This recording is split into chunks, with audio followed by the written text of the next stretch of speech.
A defining feature of just about every successful Pokemon out there is how well it wields its item. What's especially delightful is when a Pokemon gets a signature item fitting with its in-game lore. It's a nice personal touch watching Marowak wield its Thick Club, or the Soul Doolally twins defining Ubers for 4 generations pre-nerf. And even in the case of Pikachu, while its Light Ball doesn't quite make it viable, it still helps. Then there are those signature items Game Freak went through the trouble of designing, but decided, nah, we won't make them helpful. These bizarre choices are the ones we're exploring today, starting with a real stick in the mud, in the case of Farfetch'd with its Leek. It may have been cool when you traded for Chiding in the original Pokemon games, and it did teach an entire generation of children worldwide the phrase Farfetch'd, but Farfetch'd' hasn't exactly stuck it in the competitive scene. It is the lowest of the normal flying types, with stats so minuscule they border on the non-existent. It's stunning that not only was it considered a fully evolved Pokemon at all, it took all the way until Gen 8 for Game Freak to correct such an oversight. In fairness to them, they did try to do something for it, it just wasn't nearly enough. Gen 2's introduction of held items came with some signature ones. OU was taken aback by the doubled attack Marowak who wielded its Thick Club, while Red cosplayers could actually get some mileage out of their Pikachu and its doubled special attack through Life Ball, gifting it the strongest thunder in the game. That's right, Pikachu even left Zapdos in the dust. For those wondering, doesn't Light Ball double both attack and special attack? Yes, it does, but not until Gen 4. Anyway, doesn't this kind of thing get you excited? Think of what's possible with a signature item like this. And then you learn that Farfetch'd gets one of those. Alright, maybe it wouldn't be Marowak, but surely it can match Pikachu and be a force in NU, right? Pikachu perhaps? Well, it could've, if its item had a similar effect to Pikachu and Marowak. Sadly, Farfetch'd's stick, which is what its signature item was called before becoming Leek in Gen 8, wasn't anywhere near Light Ball or Thick Club. All it did was increase Farfetch'd's crit rate. Well, if it crit a lot, that doesn't sound so bad. In fact, it sounds pretty good, especially since in Gens 2 through 5, crits did double damage. So it would effectively be like those other items, and it would ignore Intimidate. Landorus Theory and who? Now yes, that would be great, but let's take a look at how it works again. It increased Farfetch'd's crit rate. It didn't max it out. Not only was it not guaranteed, it wasn't even close to guaranteed. It was raised by 2 stages, which means its crit rate came in at a whopping 25%. This would be outrageously good on a Pokemon that was already good on its own, of course. Imagine any decent attacker in Gens 2 through 5 with a 25% crit rate as opposed to a 6.25. But it wasn't the kind of big boost that pulled a pitiful Pokemon from the perilous pit of unviability.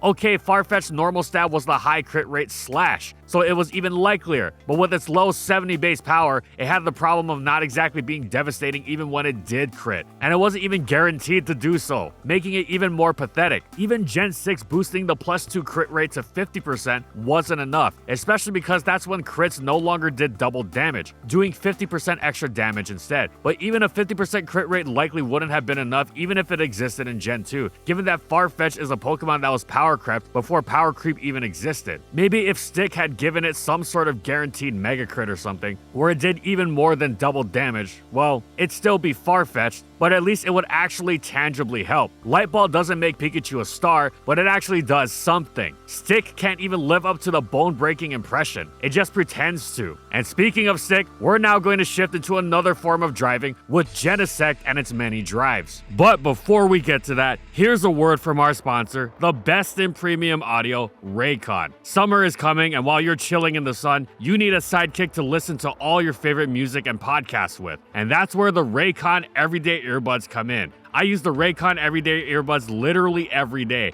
I use them while I wash dishes, while I cook, while I edit, and when I travel to my summer vacations, they are a godsend. They allow me to keep busy during those long commutes. In fact, one of my favorite features is the battery life for these long commutes, because it has a whopping 32-hour battery life, and it's got a quick charge function. 10 minutes of charging gives me 90 minutes of battery, so I don't have to worry when I use them to listen to music, download YouTube videos, or have work calls. And sometimes I need a switch between my phone or laptop depending on the situation. And it's always been a pain to disconnect and reconnect other wireless Bluetooth devices between the two. But luckily with Raycon, I can simply connect them to 2 devices at once. No more hassling of disconnecting and reconnecting devices. So if you want the best in premium audio and also support the channel to help us produce more content, go to buyraycon.com/FSG or click my link in the description below to get 15% off site-wide. And thank you so much to Raycon for sponsoring this video. Make no mistake, Genesect is not Ryan Gosling, because it does not drive. You would think the signature items of this ultimate killing machine would be one of its greatest weapons in terminating opponents left and right, but the only burner drive bearing Genesect is delivering is one of shame upon its user when they experience the chilling shock of being doused into reality of its redundancy and waste. Technoblast is cool if that's your genre of music, but in the competitive scene, you know what's even cooler? Winning. Genesect is already a Pokemon overflowing with incredible coverage that lets it effortlessly threaten just about everything in the game, even if it doesn't download the corresponding attacking boost it so often does. You don't need to waste an item to unleash fire, ice, or electric coverage. Yeah, Technoblast got boosted to an impressive 120 base power in Gen 6 from its original 85 in Gen 5, but you know what else the drives do? Reveal your item before you've made a move. Your opponent will breathe a sigh of relief that they don't have to play the gruesome guessing game of figuring your set out until after you've already destroyed them. What a way to dilute one of the most unpredictable threats ever. You're much better off using Flamethrower, Ice Beam, or Thunderbolt with another item. Literally any other item. People have even used Choice Band Ice Beam before to maximize Genesect's overall threat. Now, it's still Genesect, so it's going to be crazy broken as it gets banned from OU in a hurry, pretty much no matter what it does, but the drives don't assist it here.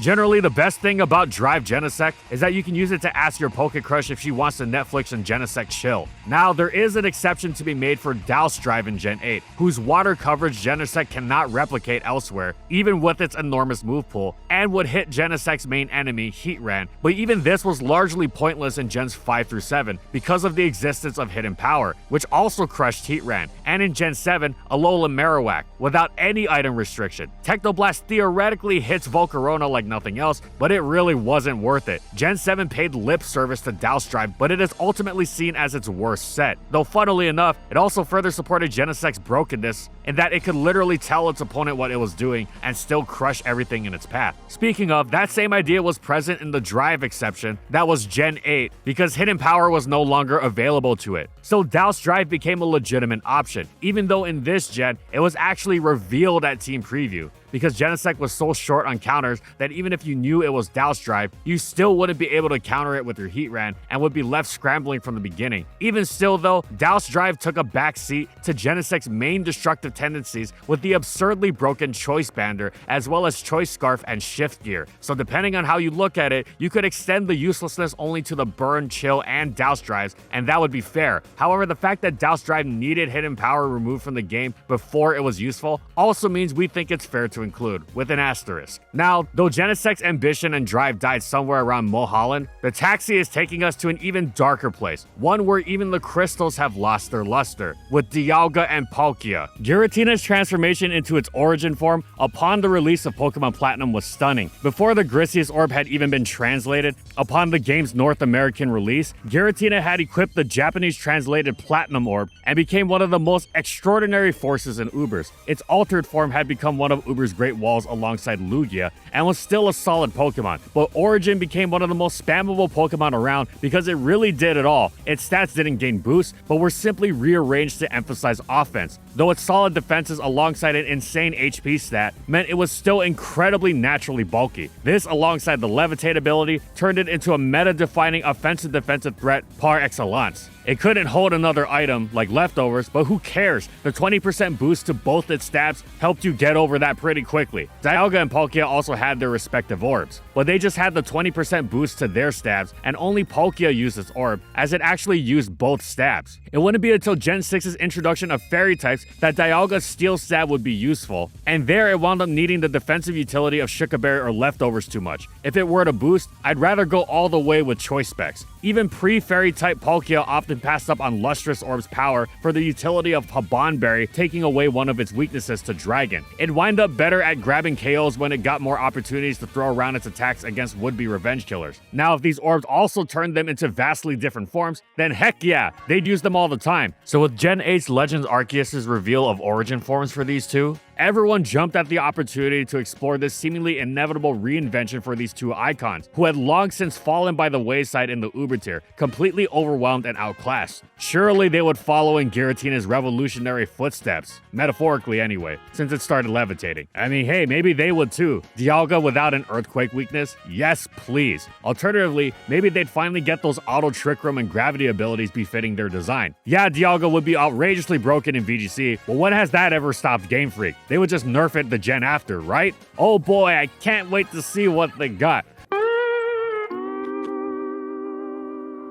Oh boy, I can't believe that's what they got. Dialga's new Adamant Crystal and Palkia's new Lustrous Globe does indeed boost both stabs while changing their forms. Their forms, like Giratina's, have their stats rearranged. No problem with that, at least theoretically. But no new abilities? Are you serious? And wait, how were their stats rearranged? Well, Dialga exchanged its no longer relevant attack stat in favor of increased special defense. Hey, especially bulkier Dialga sounds good, but that's it? Yup, Dialga Origin is basically Dialga, whose item slot is dedicated to giving it more special defense. And as cool as it sounds to have something like Assault Vest with the freedom to use non-attacking moves, this is not the major strategic transformation Dialga needed for some sort of gasp towards viability. Palkia is better off, with its also defunct attack shifted into speed. It is now Palkia but faster. This is a major step in the right direction towards viability, but as large as it is, it remains on the outside. Yes, Palkia needs to be faster. And yes, we are fully aware how absolutely insane this sounds, but it just isn't fast enough for its level of power, and it doesn't hit hard enough for its speed tier. Yes, Ubers has gone full Looney Tunes in Gen 9. What with their fancy flutter mains, back in my day, Pokemon had one name. So yeah, Palkia Origin's only niche is joining Dialga in yelling at the Uber's cloud. Their signature items have completely and utterly failed them. Like really, no new ability.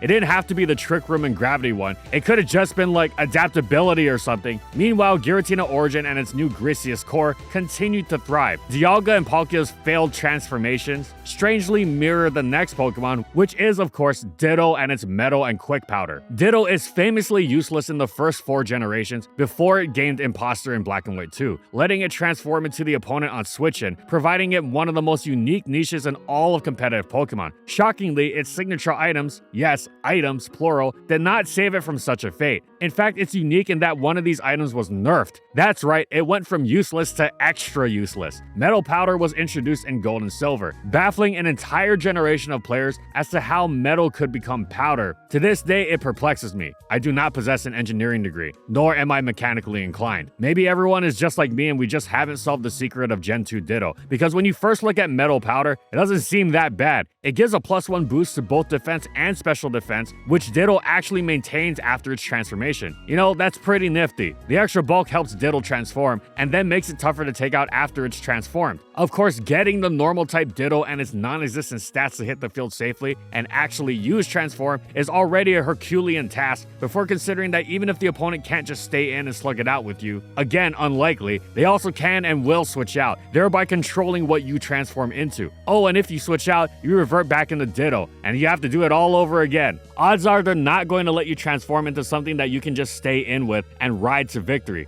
There are valid uses of Transform in OU and Ubers by Smeargle and Mew respectively, but that's because they have moves other than Transform in their move pool. Thus, it's not surprising that Ditto was completely worthless in Gen 2, but for some reason beyond our comprehension, Game Freak saw it fit to shred Metal Powder to dust in Gen 3. It seems like it was buffed at first, but don't let that fool you. Yes, it now gives a +2 boost to Ditto's defense, as opposed to the previously +1, but the special defense boost is gone. Okay, you could give Ditto +3 in both defenses and it would still be useless. But wait, it gets better, or worse, because that boost now goes away upon Ditto's transformation. Watch out, if Ditto transforms into a Pokemon of the opponent's choosing and maintains a +2 defense, there's no telling what kind of mediocrity it'll rain down on the opponent. Oh yeah, there is, because the opponent knows and chooses literally exactly what it'll be able to do. Please, anything but that. Of all the items to nerf, this must surely win the award for most pointless. Maybe it saves someone on the programming staff a headache or something. And then in Gen 4, Ditto also received Quick Powder, which, you guessed it, allowed it to accomplish nothing more quickly. Bizarrely, doubled speed did nothing to solve Ditto's problems of being completely unable to switch in against anything, and the opponent being able to switch out and choose what it would actually transform into. Yeah, it can now more likely pull Transform off in the 1v1 matchup it so struggles useless to find, again prompting the opponent to switch out in the unlikely event that they can't just stay in and beat it as it takes the turn to transform, meaning it is effectively as useless as the +2 defense that should theoretically let it switch in more easily. Ditto may not have as many useless items as Genesect, but it does have a useless item that was nerfed into even greater uselessness. So that's something. Of course, when Imposter came around, it donned its Choice Scarf in a hurry, so that it could actually outspeed the things it was transforming into, and yet somehow these powders were still lucky enough to pack more of a punch than our finale, with Chansey and its Lucky Punch. We've come full circle, because here, Chansey and Farfetch'd are equal. Chansey's Lucky Punch also grants the extraordinary buff of a +2 critical hit rate. Now, Chansey is of course a much better Pokemon than Farfetch'd, but there's still no reason for it to waste its item slot on such malarkey, even pre-Eviolite, thanks to a little item called Leftovers. It can be found attached to the Snorlax blocking Diglett Cave. Now, if items had existed in Gen 1 and Leftovers hadn't been included, and let's just say Gen 2's freeze curing Burnt Berry wasn't either, Chansey would have loved the boost to its crit rate, provided the programming didn't mess up just like Focus Energy, which divides your crit rate by 4 instead of multiplying it. Chansey would have loved the improvement to its already solid 9.77% crit rate, because in Gen 1, special attack and special defense are combined into a singular special stat. Chansey's famously high 105 special defense in later generations originated in Gen 1 as an amazing 105 special, meaning its Ice Beams and Thunderbolts actually brought quite a bit of pain. Of course, come Gen 2, that special stat was divided. Chansey's special attack was reduced to a paltry 35, and Leftovers were introduced, so it didn't deal actual damage outside of Seismic Toss anymore, which of course can't crit, so forget any need for high crit rates. Now if Seismic Toss could crit, that would be interesting, because in those pre-Eviolite gens, double crit power would mean it would go from dealing 100 HP to 200, which is enormous, well over half of most Pokemon's HP stats. Mega Kangaskhan sometimes uses S-Toss for this reason. Maybe it could crit a Soft Boil to heal even more health, or even better, a Wish. Now that would be something. Funnily enough, Gen 2 UU is the one tier ever where Chansey has wielded direct, non-seismic toss damage, and we really do use funnily enough in its truest sense, because it is hilarious that it comes from physical damage. That's right, Cursed Chansey and its normal stab, otherwise known as the horribly slow murderer with the extremely inefficient weapon, I'll get you, eventually. Perhaps you're in the mood for a Cursed Chansey sweep, but you're a busy person with a tight schedule, so you'd like to speed things up a little, so you give Chansey Lucky Punch, allowing its boosted double edges to crit more often, and thus get you the win a little more quicker. Sounds good, right? And yet, even in the most contrived scenario, the lack of Leftovers actually means you're going to have to manually heal with Soft Boiled more often while setting up, so it'll probably come out to about the same time, if not actually taking longer. Now, if Blissey could use Lucky Punch, we might be talking, as a special attack stat can actually deal some respectable damage. Alas, it's Chansey, and only Chansey, who can use Lucky Punch, as Lucky Punch's only use is reminding you of how great it is when Nurse Joy's Chansey teaches someone a lesson in humility and manners.